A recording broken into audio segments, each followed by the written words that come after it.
This is the Pierre Berton Show. Bruce Lee, Mandarin Superstar, production 1892, recording December 9th, 1971, in Hong Kong.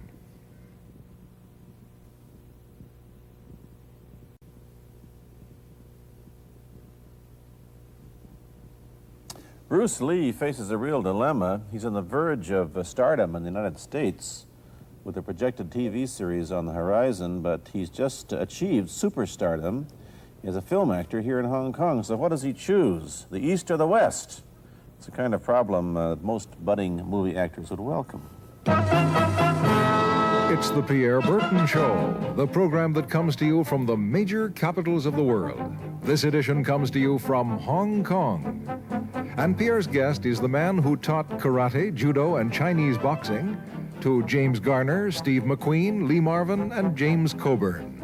The newest Mandarin superstar, known in the West for his appearances in Batman, The Green Hornet, Ironside, and Longstreet. His name is Bruce Lee, and he doesn't even speak Mandarin. And here's Pierre. Well, how can you play in Mandarin movies if you don't even speak Mandarin? How do you do that? Well, first of all, I speak only Cantonese. Yeah. So, I mean, there is quite a difference as far as pronunciation and things like that go. So somebody else's voice is used, right? For Definitely, definitely. You just make the words. Doesn't that sound strange when you go to the movies, especially in Hong Kong, in your own town, and you see yourself with somebody else's voice? Well, not really, you see, because most of the Mandarin pictures done here are dubbed anyway. They're dubbed anyway? Anyway, I mean, disregard. I mean, they shoot without sound. So it doesn't, make any difference. Your lips never quite make the right words, do they? Yeah, well, that's where the difficulty lies, you see. I mean, in order to, because the Cantonese have a different way of saying things, different from the Mandarin. Yeah. So I have to find, like, something similar to that and keep a kind of a feeling going behind that. Something that matching the Mandarin deal. Like the Does old it silent sound complicated? days. Like the old silent days. But I gather in the movies made here, the dialogue is pretty stilted anyway. Yeah, I agree with you. I mean, see, to me, a motion picture is motion. Yeah. I mean, you got to keep the dialogue down to the minimum. Did you look at many Mandarin movies before you started playing in the first one? Yes. What did you think of them when you saw them?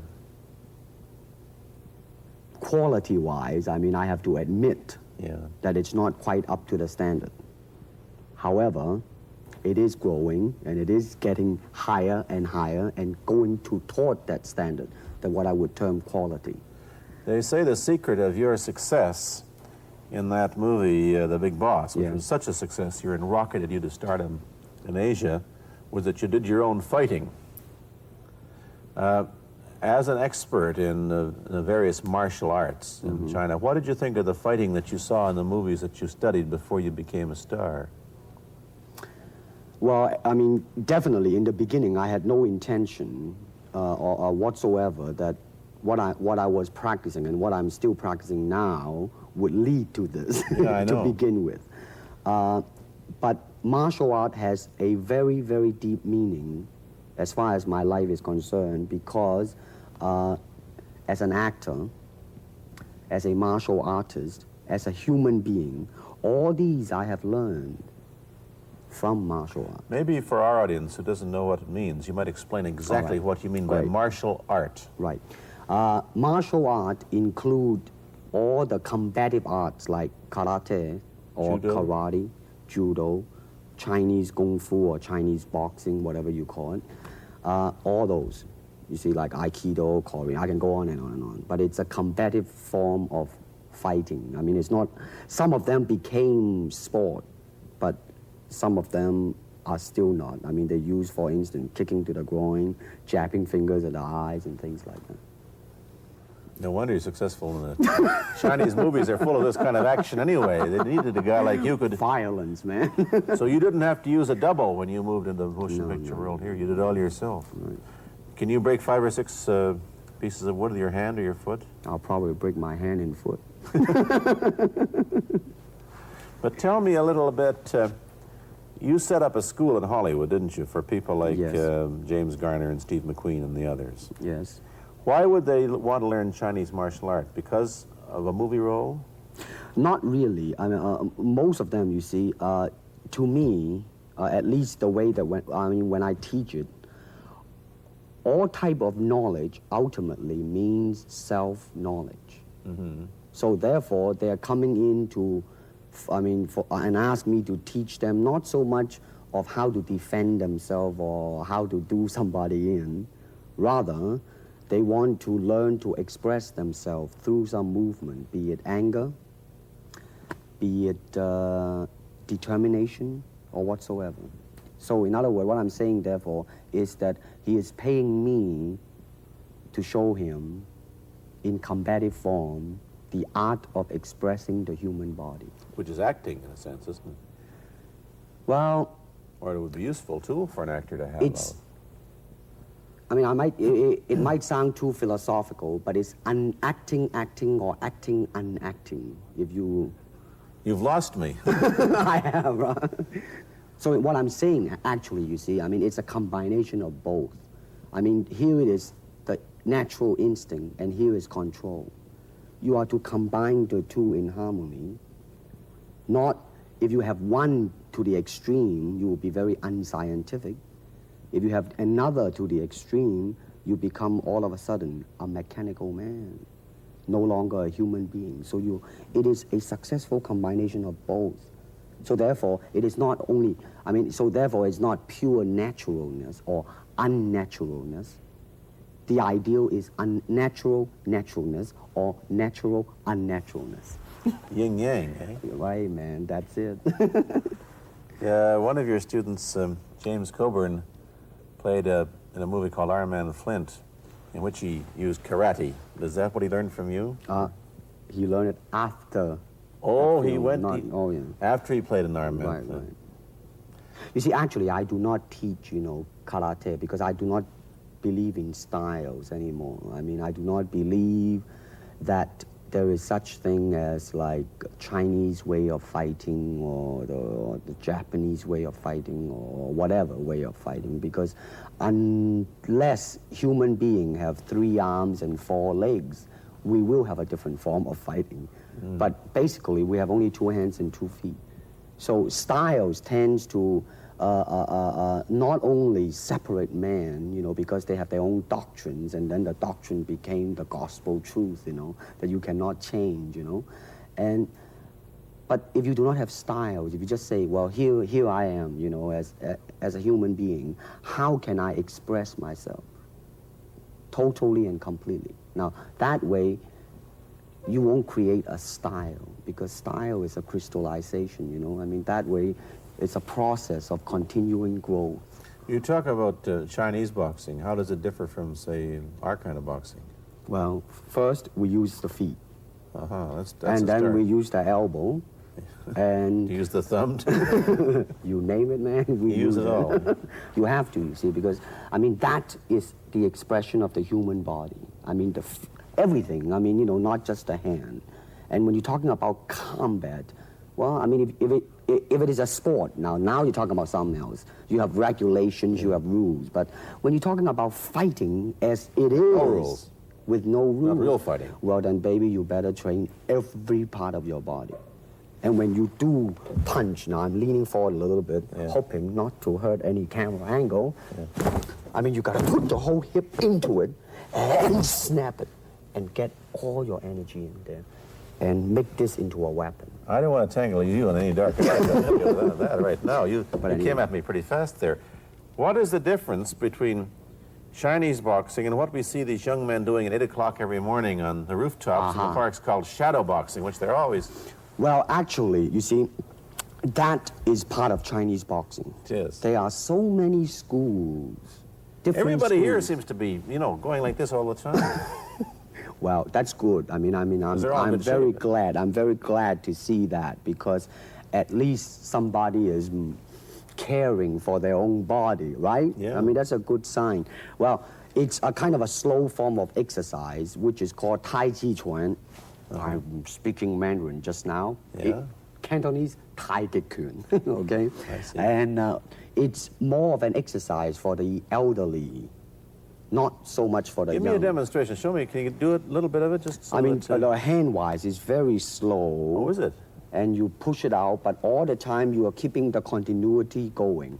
Bending, stretching, everything. You know, suppose, you know, I mean, you just keep it moving. It's like a ballet dancer there. Yeah, it is. I mean, to them, you see, the idea is running water never grows stale. So you got to just keep on flowing. Of all your students, famous, James Garner, Steve McQueen, Lee Marvin, James Coburn, Roman Polanski, which was the best, who adapted best to this Oriental form of exercise and defense? Well,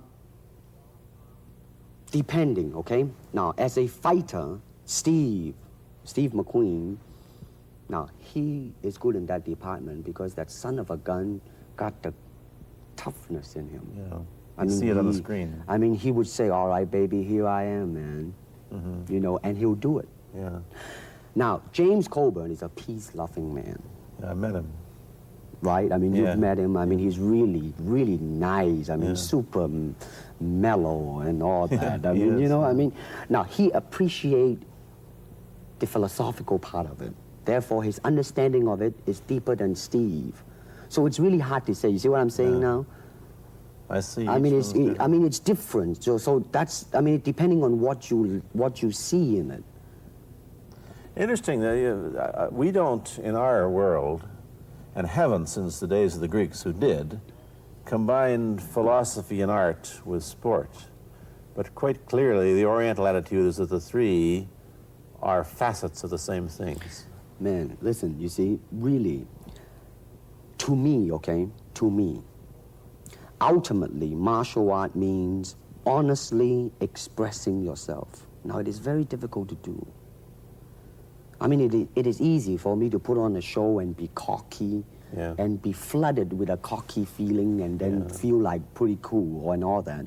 Or I can make all kinds of phony things, you see what I mean, blinded by it. Or I can show you some really fancy movement. But to express oneself honestly, not lying to oneself, and to express myself honestly, now that, my friend, is very hard to do. And you have to train. You have to keep your reflexes so that when you want it, it's there. When you want to move, you're moving. And when you move, you are determined to move. Not taking 1 inch, not anything less than that. If I want to punch, I'm gonna do it, man, and I'm gonna do it, you see? So, I mean, so that is the type of thing you have to train yourself into it, to become one with the, you think? Yeah, this is very un-Western, this attitude. I want to ask you about your movie and TV career, but first we'll take a break. Then I'll be back with Bruce Lee. I've been talking to Bruce Lee mainly about the Chinese martial arts, which include things like Chinese boxing, karate, and judo, which is what he taught when he was in Hollywood. After he left the University of Washington, where he studied, of all things, philosophy, if you can believe that. He did, but that, perhaps you understand why the two go together from the first half of this program. And you can perhaps understand how he got into films. He knew a lot of actors, but I'm told that you got the job on the Green Hornet, where you played Kato the chauffeur, mainly because you're the only Chinese-looking guy who could pronounce the name of the leading character, Britt Reed. I meant that as a joke, of course. And it's a heck of a name, man. Yeah. I mean, every time I said it at that time, I was super conscious. I mean, really now, that's another interesting thing, huh? Let's say if you learn to speak Chinese. Yeah. And it's very, I mean, it's not difficult to learn and speak the word. The hard thing, the difficult thing, it's behind what is the meaning, what brought on the expression and feelings behind those words. Like when I first arrived in the United States, and I look at a Caucasian, and I really would not know whether he was putting me on or is he really angry, because we have different way of reacting to it. See, those are the difficult things, you see. It's almost as if you came upon a strange race where a smile didn't mean what it does to us. In fact, a smile doesn't always mean the same, does it? Of course not. Yeah, I just thought of that. Tell me about the big break when you played in Longstreet. I must tell the audience that That's it. Bruce Lee had a bit part or a supporting role in the Longstreet series, and this had an enormous effect on the audience. What was it? Well, you see, the title of that particular episode of Longstreet is called The Way of the Intercepting Fist. Now, I think the successful ingredient in it was because I was being Bruce Lee. Yourself. Myself, right. And did that part, just express myself, like I say, honestly express myself at that time. And because of that, I brought, favorable mentioning in like New York Times, which says like the Chinaman, who incidentally came off quite convincingly enough to earn himself a television series, and so on and so on and so forth. Can you remember the lines by Sterling Siliphant, the key lines? He's one of my students, you know that? Was he too? Yes. You've had everybody as your student. But you read, there were some lines that expressed your philosophy. I don't know if you remember them or not. Oh, I remember that. I Let's said, hear. this is what it is, okay? You're talking to Longstreet, played by James Francesca. I said, empty your mind. Be formless, shapeless, like water. Now you put water into a cup, it becomes the cup. You put water into a bottle, it becomes the bottle. You put it in a teapot, it becomes the teapot. Now water can flow or it can crash. Be water, my friend. Like that, you see? No, I see. I get the idea. Uh-huh. I get the power behind it. So now, two things have happened. First, there's a pretty good chance that you'll get a TV series in the States called The Warriors, in which you use what, the martial arts Well, in a Western setting? That was the original idea. Now, Yeah. Paramount, I did Longstreet Yeah. for Paramount, and Paramount wants me to be in a television series. On the other hand, Warner Brother wants me to be in another one, but both of them, I think, they want me to be in a modernized type of a thing. And they think that Western idea is out. But Whereas you would You want to do the Western, eh? because you see, I mean, how else can you justify all these punching and kicking and violence except in that period of the West? I mean, in nowadays, I mean, you don't go around on the street kicking people or punching people. Because if you do, Yeah. that's it. I The mean, gun. I don't care how good you are, But this is true also of the Chinese dramas, which are mainly costume dramas. And they're all full of blood and gore over here. Oh, you mean here? Yeah. Yeah. Well, unfortunately, you see, I hope that the picture I am in would either explain why the violence was done, whether right or wrong or whatnot. But unfortunately, pictures, most of them here, are done mainly just for the sake of violence. You know what I mean? Like, fighting for 30 minutes, get stabbed 50 times. And Well, I'm fascinated. Let me give you your microphone back. I'm fascinated that you came back. I am a martial artist. You came back to Hong Kong on the verge of success in Hollywood and full of it, and suddenly, on the strength of one picture, you become a superstar. Everybody knows you. You have to change your phone number. You get mobbed in the streets. Now, what are you going to do? Are you going to be able to live in both worlds? Are you going to be a superstar here, or one in the States, or both? Well, let me say this. First of all, the word superstar really turned me off, and I'll tell you why. Because the word star, man, it's an illusion. It's something what the public calls you. You should look upon oneself as an actor, man. I mean, you would be very pleased if somebody say, hey, man, you are a super actor. It is much better than, superstar. Yeah, but you've got to admit that you are a superstar. You're not going to, if you're going to give me the truth. I'm honestly saying this, okay? Yes, I have been very successful. Yeah. Okay? But I think the word star I do not look upon myself as a star. I really don't. I mean, believe me, man, when I say it.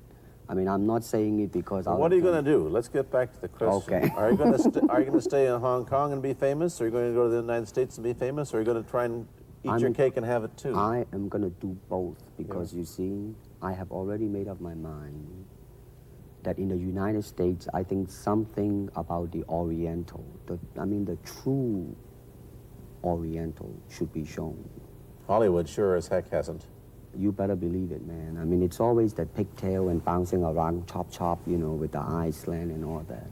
And I think that's very, very out of Is it true that you were the first job you had was being cast as Charlie Chan's #1 boy? Yeah, #1 son, yeah. No, They never made the movie. No. They were gonna make it into like a new Chinese James Bond type of a thing. I Now that, you know, the old man Chan is dead, Charlie is dead, and his son is carrying on. But they didn't do that. No. Batman came along, you see, because and then everything was started to be going into that, you know, that kind of which you were in. But by the way, I did a really terrible job in that, I have to say. Really? You didn't like yourself? I didn't see it. Let me ask you, however, about the problems that you face as a Chinese hero in an American series. Have people come up in the industry and said, well, we don't know how the audience are going to take a non-American? Well, such question has been raised. In fact, it is being discussed, and that is why The Warrior is not going to be on. I see. You see, because unfortunately, such thing does exist in this world, you see, like, I don't know, certain part of the country, right? Where, like, they think that business-wise, it's a risk. And I don't blame them, I mean, in the same way, it's like in Hong Kong, if a foreigner come and became a star, if I were the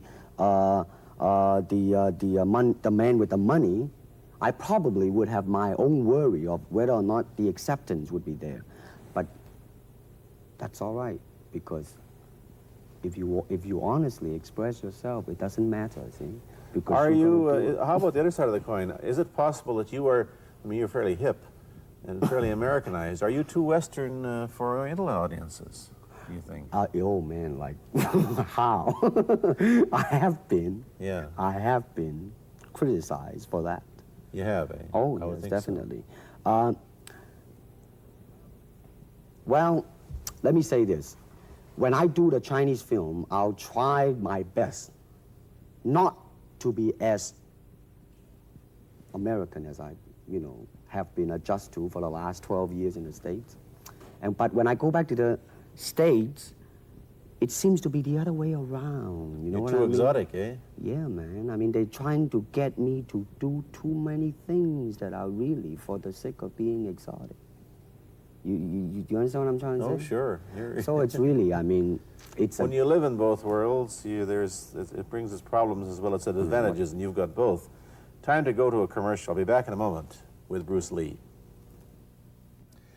Let me ask you whether the change in attitude on the part of the Nixon administration towards China has helped your chances of starring in an American TV series.